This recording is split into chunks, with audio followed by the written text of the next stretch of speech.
எட்டு தொகை நூல்களில் ஒன்று புறநானூறு. இந்த புறநானூறு புறம் சார்ந்த ஒரு நூல்.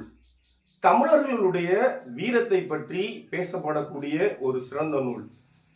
இந்த நூல்ல வரக்கூடிய புறத்திணை அப்படின்னு பார்த்தோம்னா மொத்தம் 11 திணைகளை பற்றி பேசுகிறது.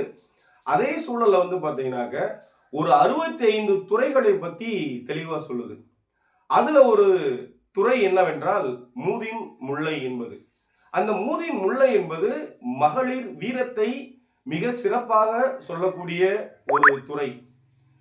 இதுல என்ன ஒரு சிறப்பு அம்சம் அப்படின்னா, ஒக்கூர் மாசாத்தியார் என்ற ஒரு பெண்பார் புலவர் புறநானூற்று பாடல்ல மிக அழகாக ஒரு வீரத்தை பற்றி சிறப்பா எடுத்து பேசியிருக்காங்க. அது என்ன பேசியிருக்காங்க அப்படின்னா, முதல் நாள் போர் நடைபெறுகிறது. அந்த சூழல்ல தந்தையை போருக்கு அனுப்புகிறார். தந்தை இறந்து விடுகிறார். மறுநாள் தன் கணவரை போருக்கு அனுப்புகிறார். கணவர் போரில் இறந்து விடுகிறார்.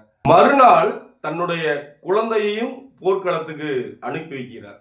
அப்படி அனுப்பி வைக்கும் போது பார்த்தோம்னாக்க தலையில எண்ணெய் இட்டு ரொம்ப சிறப்பாக தலையெல்லாம் சீவி ரொம்ப அழகுபடுத்தி தன்னுடைய மகனை போர்க்களத்துக்கு அனுப்பி வைக்கிறாங்க ஒரு பெண்மணி. அவங்கள பத்தி ஒக்கூர் மாசாத்தியார் என்ற பெண்பார் புலவர் புறநானூற்று அழகாக ஒரு பாடல் பாடியிருக்காரு.